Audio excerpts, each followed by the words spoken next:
Fear is a relentless force that molds our lives in ways we often fail to recognize. It seizes us in moments of fragility, murmurs in the stillness of our thoughts, and erects barriers around the very paths we are meant to tread. Carl Jung saw fear not as a hurdle to evade, but as a compass to follow. His timeless words, "Where your fear is, there is your task," carry a profound truth. The things we fear most often hold the seeds of our greatest growth, our deepest truths, and our most authentic purpose. But what happens when we turn away from fear? It doesn't vanish.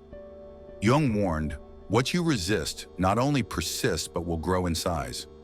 Fear flourishes in avoidance, feeding on the energy we exhaust trying to suppress it. It becomes a shadow trailing us silently, shaping our thoughts, actions, and decisions without our conscious awareness. Over time, it begins to steer the direction of our lives, even as we convince ourselves it isn't there. How often do we cling to a job we despise because we fear failure? How often do we silence our emotions in a relationship because we fear rejection? These are not insignificant fears.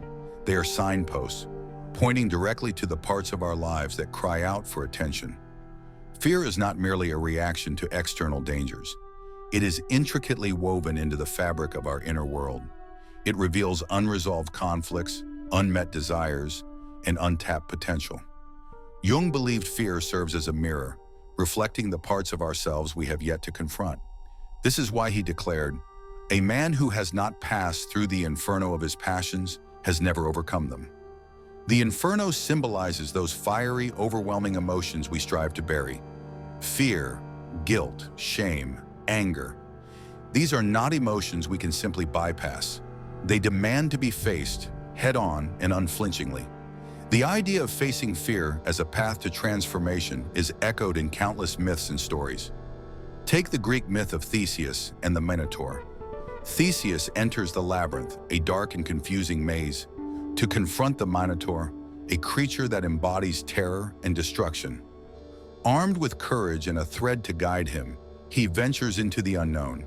The labyrinth is a perfect metaphor for the human psyche. It's a place where fear resides, but also where our inner truths are hidden. Like Theseus, we must enter the labyrinth of our fears, confront the monsters within, and emerge stronger and more self-aware. This process is not just about bravery, it's about transformation. Jung believed that fear serves as a gateway to self-discovery.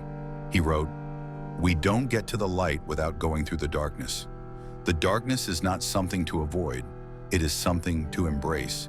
It contains the lessons we need to grow." Facing fear is like walking into a dark cave. At first, all you see is the blackness. It feels oppressive, overwhelming, but as you take tentative steps forward, your eyes begin to adjust.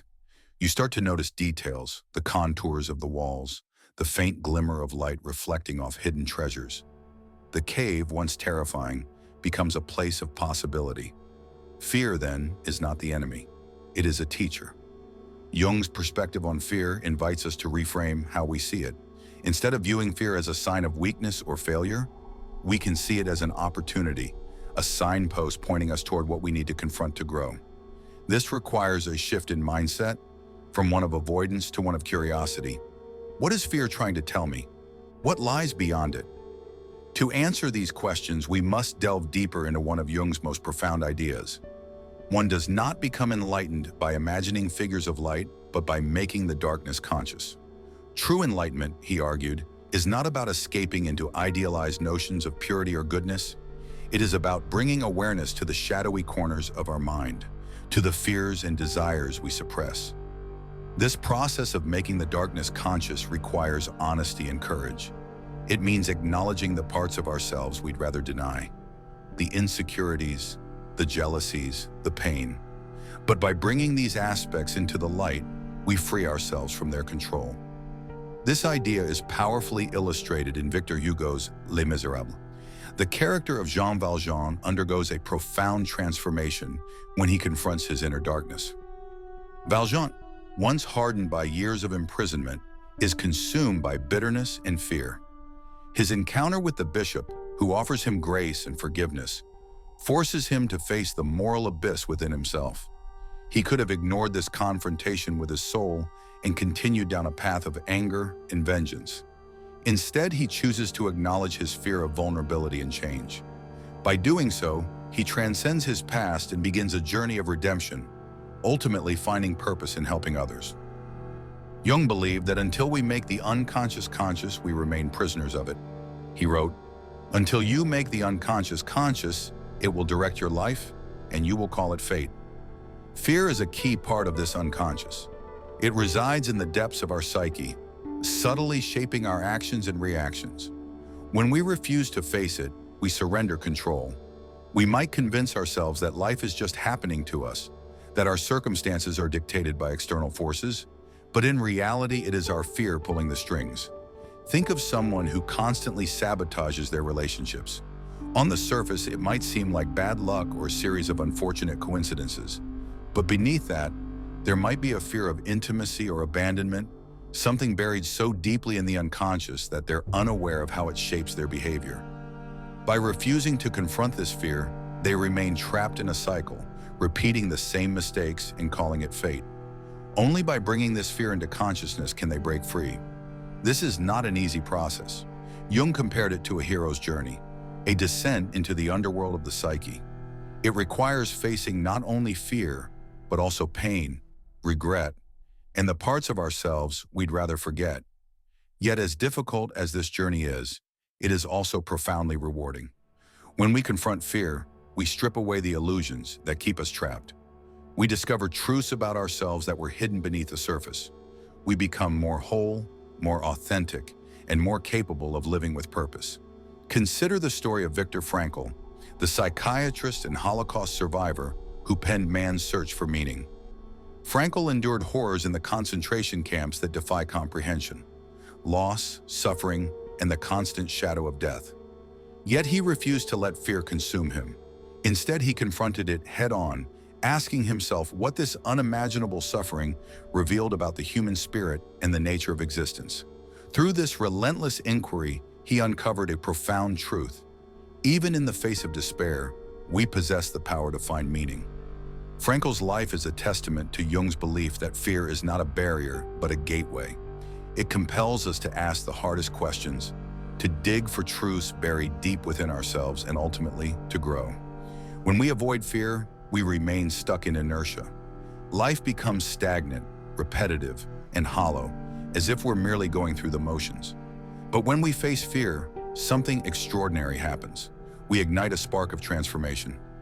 This process is akin to alchemy, the ancient art of turning base metals into gold.